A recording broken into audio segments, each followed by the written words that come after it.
ಸ್ವಾತಂತ್ರ್ಯ ಹೋರಾಟದ ತ್ಯಾಗ ಬಲಿದಾನಗಳನ್ನು ಗೌರವಿಸುವುದು. ವೈಜ್ಞಾನಿಕ ಮನೋಭಾವ, ಮಾನವೀಯತೆ ಮತ್ತು ಸುಧಾರಣಾ ಮನೋಭಾವವನ್ನು ಹೊಂದಿರುವುದು.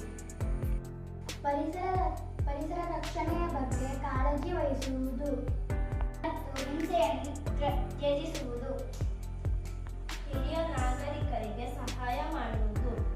ಚುನಾವಣೆಯಲ್ಲಿ ಮತ ಚಲಾಯಿಸುವುದು.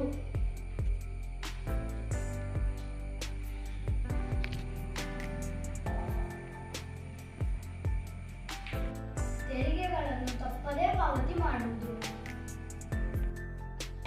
ಆಪತ್ತು ಬಂದಾಗ ರಕ್ಷಣೆಯ ಕಾರ್ಯದಲ್ಲಿ ಪಾಲ್ಗೊಳ್ಳುವುದು.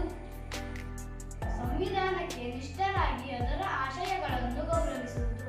ಪ್ರತಿಯೊಬ್ಬ ತಾಯಂದಿರು, ಪೋಷಕರು ತಮ್ಮ ಮಕ್ಕಳಿಗೆ 6 ರಿಂದ 14 ವಯೋಮಾನದವರೆಗೆ